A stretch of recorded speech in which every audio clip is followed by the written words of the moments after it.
বন্ধুরা, জমে উঠেছে পরশুরাম ধারাবাহিক। এইবার পরশুরাম হয়ে কবিরের সামনে এলো শিবপ্রসাদ গাঙ্গুলি। জানতে হলে পুরো ভিডিও দেখতে থাকো। পরশুরাম ধারাবাহিকের আজকের পর্বে দেখানো হয়েছে জিৎ মুখার্জি পরশুরামকে বলে, আজ রাতের মধ্যেই কবিরকে পাঠিয়ে দিন, নইলে লাট্টুকে মারতে আমারও খুব কষ্ট হবে। কি বলুন তো, যতই হোক আমি তো ওর দাদু হই। ওদের একটা পরিবার আছে, আমারও পরিবার আছে। আমার ফ্যামিলির মেয়ে তটিনী, খুব খারাপ লাগবে আমার। ঠিক আছে, আপনি তবে কবিরকে পাঠিয়ে দিন, কেমন? কথাটা বলেই জিৎ মুখার্জি কল কেটে দেয়। ফোনের এপাশ থেকে পরশুরাম বারবার করে হ্যালো হ্যালো বলতে থাকে। বারবার করে লাট্টুর বলা কথাগুলো পরশুরামের কানে বাজতে থাকে। ছেলের অসহায়ত্ব, তার কথা, আমাকে এখান থেকে নিয়ে যাও না, তোমরা কেউ প্লিজ ঠিকানাটা বলে দাও না। কথাগুলো বারবার করেই পরশুরামের কানে বাজতে থাকে। পরশুরামের চোখে যেন আগুন ঝরছে, সবকিছু ধ্বংস করে ফেলে দিতে ইচ্ছে করছে তার, কিন্তু কিছুই করতে পারছে না। সে যে লাট্টুর খোঁজ এখনো পায়নি। অন্যদিকে দেখানো হয় সৌরভ আর মায়াকে ডেকে পরশুরাম বলে, এখন এই নাম্বারটা ট্র্যাক কর, এই ঠিকানায় যেতে হবে তাড়াতাড়ি। সৌরভ বলে, ঠিক আছে, এক্ষুনি দেখছি। অন্যদিকে জিৎ মুখার্জি কর্ণল চ্যাটার্জিকে বলে, এখন নিশ্চয়ই ওরা আমাদের নাম্বার ট্র্যাক করবে, যত দ্রুত সম্ভব আমাদের এখান থেকে চলে যেতে হবে। তখনই কর্ণল চ্যাটার্জি বলে, কিন্তু লাট্টু, আমরা লাট্টুকে কোথায় রেখে যাব? লাট্টু কার কাছে থাকবে? তখনই আরাধ্যা বলে, লাট্টু আমার কাছে থাকবে। জিৎ মুখার্জি লাট্টুকে বলে, কি লাট্টু, তুমি যাবে তোমার ছোট মাসির কাছে? লাট্টু তখন আরাধ্যার দিকে তাকায়। অন্যদিকে দেখানো হয় বাড়িতে বসে বসে কাঁদছে তটিনী। প্রেস মিডিয়ায় তার ড্রয়িং রুম ভরে গেছে। অন্যদিকে তটিনীর মা, ভূমি সবাই তটিনীকে বোঝাতে থাকে, কাঁদতে বারণ করে। Press media, police, special branch, স্কুলের অভিভাবক সবাই তটিনীর পাশে আছে। তটিনী, তুই চুপ কর, তটিনী নিজেকে সামলা। তখনই প্রিন্সিপাল ম্যাম বলেন, একদম তাই, প্লিজ আপনি নিজেকে শান্ত করুন, দেখুন আমরা সবাই আপনার পাশে আছি। তখনই নন্দিনী বলে, হ্যাঁ অবশ্যই থাকতে হবে, কারণ আজ যা কিছু হয়েছে তার জন্য আপনি দায়ী, আপনাদের স্কুল দায়ী। আপনারা তো জানতেন বারবার করে লাট্টুকে কিডন্যাপ করার চেষ্টা করা হয়েছে, তবু কেন আপনারা সাবধান হলেন না? যে একজন কেউ ডিসপার্সেল কার্ড নিয়ে এলো আর আপনি বাচ্চাকে তার হাতে তুলে দিলেন, আপনাকে এর দায় নিতে হবে। এই সব কিছুর পিছনে আছে ওই কর্ণল চ্যাটার্জি, আর কর্ণল চ্যাটার্জির সাথে তো আপনার স্বামী স্ত্রীর সম্পর্ক, তাই না? তখনই প্রিন্সিপাল ম্যাম উঠে বলে, শাট আপ। দেখুন, আপনি একজন লয়ার হতেই পারেন, কিন্তু এইভাবে আমাকে ইনসাল্ট করতে পারেন না। আমি তো বলছি, স্কুল থেকে যখন ঘটনা ঘটেছে অবশ্যই আমি তটিনী ম্যামের পাশেই আছি। আর তাছাড়া আমি এটাও কথা দিচ্ছি, যদি তদন্তে এইটা উঠে আসে যে কর্ণল চ্যাটার্জি সব কিছুর পিছনে জড়িয়ে আছে, তবে আমি কর্ণল চ্যাটার্জির বিরুদ্ধে যাব, এই বিষয়ে কোনো সন্দেহ নেই। কিন্তু দয়া করে আমাকে অপমান করবেন না, আমি একজন সম্মানিত প্রিন্সিপাল ম্যাম। আমি আমার স্টুডেন্টদের যথেষ্ট ভালোবাসি, তাদের প্রতি আমার যথেষ্ট দায়িত্ববোধ আছে। অন্যদিকে তটিনীয় নন্দিনীকে বলে, দিভাই দিভাই চুপ কর না, প্রিন্সিপাল ম্যামকে এইভাবে বলিস না। প্রিন্সিপাল ম্যাম আমাদের অনেক সাহায্য সহযোগিতা করেছে। নন্দিনী বলে, তাছাড়া কাকে বলবো? হ্যাঁ কাকে বলবো, কর্ণল চ্যাটার্জি তো ওনারই হাজবেন্ড, আর এই সব কিছুর পিছনে এই কর্ণল চ্যাটার্জি ছাড়া আর কে বা আছে? ভূমি বলে, সবচাইতে অবাক করা বিষয় এই যে তটিনীর জীবনের এমন কঠিন পরিস্থিতিতে কোথায় সত্যজিৎ মুখার্জি? তিনি তো একবারও এখানে এলেন না। কোথায় জিৎ মুখার্জি? কোথায় আরাধ্যা চ্যাটার্জি? কোথায় কর্ণল চ্যাটার্জি? কোথায় কবির? হ্যাঁ কোথায় ওরা? ওদের কারোরই তো কোনো খোঁজ পাওয়া যাচ্ছে না। আমার বিশ্বাস এই লাট্টু মিসিং হওয়ার পিছনে ওনারা সবাই জড়িত আছে। ওনারাই জানেন লাট্টু কোথায়। তটিনী, তুমি একদম ভেঙে পড়ো না, দেখবে লাট্টুকে ঠিক খুঁজে পাওয়া যাবে। তখনই বাড়িতে আসে শিবপ্রসাদ। পিকো ছুটে গিয়ে তার পাকে জড়িয়ে ধরে। পিকো বলে, পা পা আমার ভাই কোথায়? পা, ভাইকে এনে দাও না পা। তটিনীও তখন শিবপ্রসাদের কাছে ছুটে যায়। তটিনী বলে, তুমি কোথায় ছিলে? হ্যাঁ কোথায় ছিলে?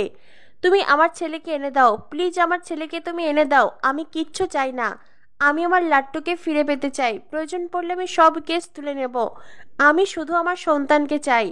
তখনই শিবপ্রসাদের নাম্বারে কল আসে। বলরাম কল করে জানায় সিসিটিভি ফুটেজে শীতলকে দেখা গেছে। শিবপ্রসাদ তখন তটিনীকে বলে, আমি 1 মিনিট কলটা ধরে আসছি। তটিনী বলে, কে কল করেছে, কি বলছে? শিবপ্রসাদ বলে 1 মিনিট। এই বলে শিবপ্রসাদ ওখান থেকে সরে যায়। শিবপ্রসাদ বলে হ্যাঁ বল, কি বলছিস? শীতল? বলরাম বলে হ্যাঁ শীতল, সিসিটিভি ফুটেজে স্পষ্ট দেখা যাচ্ছে শীতলই লাট্টুকে স্কুল থেকে বার করে এনেছে, আর স্কুলের সামনে আরাধ্যা চ্যাটার্জিকেও দেখা গেছে। তখনই শিবপ্রসাদ বলে কি আরাধ্যাকে দেখা গেছে? বলরাম বলে হ্যাঁ আরাধ্যা চ্যাটার্জিকে দেখা গেছে। আমার তো এখন মনে হচ্ছে সবাইকে ধরার আগে তোকে আরাধ্যাকেই তুলে আনতে হবে।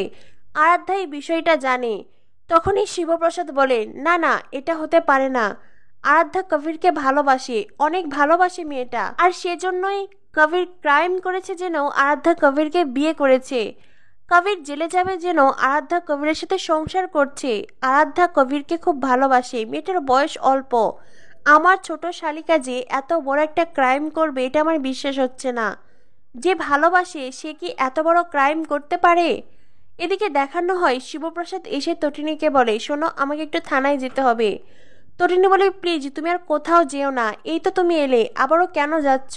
তুমি জানো বাড়িতে প্রেস আসছে, মিডিয়া আসছে, বারবার করে আমাকে সবাই ঘিরে ধরছে, মনে হচ্ছে আমি সার্কাসের কোনো ক্লাউন। দেখো তুমি আমায় ছেড়ে যেও না প্লিজ, তুমি একটু আমার সাথে থাকো। এরা কেউ আমাকে একলা থাকতে দিচ্ছে না, জানো তো আমার সন্তান নেই, আমি একটু কোথায় একলা নিজের মতন করে থাকবো, কিন্তু এই প্রেস মিডিয়া বাইরের সবাই আসছে, আমাকে কেউ আমার মতো করে থাকতে দিচ্ছে না। প্লিজ তুমি কোথাও যেও না, তুমি কোথাও যেও না এখন। শিবপ্রসাদ বলে তটিনী আমি আসছি, যাবো আর আসবো, একটুখানি সময়, আমি থানায় যাচ্ছি। এই বলে শিবপ্রসাদ বাড়ি থেকে বের হতেই যাবে। তখনই পিছন থেকে আয়ুষী বলে তুমি আবার কোথায় যাবে? হ্যাঁ, সাধারণ একজন মেরুদণ্ডহীন মানুষ। শিবপ্রসাদ বলে হ্যাঁ আমি সাধারণ, তবে মেরুদণ্ডহীন নই। মেরুদণ্ডহীন তো জিৎ মুখার্জি, সত্যজিৎ মুখার্জি, কর্ণ চ্যাটার্জি। ওরা সব সময় বুকের ওপর ভর দিয়ে চলে, সরীসৃপের মতন। কথাটা বলেই শিবপ্রসাদ ওখান থেকে বেরিয়ে যায়। এরপরেই দেখানো হয় শিবপ্রসাদ বলরামকে বলে তুই কি বললি তখন? শীতল? বলরাম বলে হ্যাঁ, সিসিটিভি ফুটেজে স্পষ্ট দেখা যাচ্ছে। শিবপ্রসাদও সেই সিসিটিভি ফুটেজ দেখে। আর এরপরেই বলরাম বলে আমার মনে হয় আরাধ্যা চ্যাটার্জি এর সাথে জড়িত আছে। শিবপ্রসাদ বলে তবে যেই জড়িত থাকুক না কেন, যত দ্রুত সম্ভব লাট্টুকে নিয়ে আসতে হবে। আমার ছেলেটা কষ্ট পাচ্ছে, সেটা আমি আর সহ্য করতে পারছি না। তখনই বলরাম বলে আচ্ছা আমরা তবে আরাধ্যাকে তুলে আনি, ওর কাছ থেকে জানতে চাই। আমার বিশ্বাস আরাধ্যা সবটা জানে। এরপরেই শিবপ্রসাদ কাউকে একজনকে কল করতে ফোন বের করে। বলরাম বলে তুই আবার কাকে কল করছিস? শিবপ্রসাদ বলে আরাধ্যার চাইতেও যে সবচাইতে ভালো বলতে পারবে তাকে। এরপরেই শিবপ্রসাদ শীতলকে কল করে। শীতল বলে কি হলো, খ্যাপা যেমন পরশপাদর খোঁজে তুমি তেমন লাট্টুকে খুঁজছো তাই তো? তখনই ফোনের এপাশ থেকে শিবপ্রসাদ বলে লাট্টু কোথায়, বলো লাট্টু কোথায়? শীতল তখন হাসতে থাকে। শিবপ্রসাদ বলে আচ্ছা ডিসপার্সেল কার্ড কি তুমিই বানিয়েছিলে, নাকি ডিসপার্সেল কার্ড তোমাকে কর্ণ চ্যাটার্জি দিয়েছিল, নাকি ভানু দিয়েছিল, নাকি বাবিন দিয়েছিল, নাকি জিৎ মুখার্জি দিয়েছিল, কি হলো বলো? শীতল বলে কি বলছো তুমি এইসব? শিবপ্রসাদ বলে আমি যা বলছি ঠিক বলছি। তুমি সবার চোখকে ফাঁকি দিতে পারলেও এক চোখকে তুমি ফাঁকি দিতে পারোনি। ভগবানের চোখের মতনই সিসিটিভি ফুটেজে সবটা দেখা যাচ্ছে। বলো শীতল বলো, আমার লাট্টু কোথায়?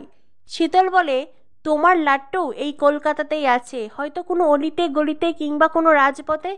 নিজের ছেলেকে খুঁজে বের করো, তুমি তো স্পেশাল ব্রাঞ্চের অফিসার, তুমি তো আন্ডারওয়ার্ল্ডের একজন ত্রাস, সন্ত্রাসীরা তোমাকে দেখে ভয় পায়। আর তুমি কি না পরশুরাম হয়েও নিজের সন্তানকে খুঁজে বের করতে পারছো না? ফোনের এপাশ থেকে পরশুরাম বলে সূর্যোদয়ের আগে আমি লাট্টুকে খুঁজে বের করব, চ্যালেঞ্জ। শীতল বলে আমি তোমার চ্যালেঞ্জ অ্যাকসেপ্ট করলাম, তুমি লাট্টুকে পাবে না, কোথাও লাট্টুকে খুঁজে পাবে না তুমি।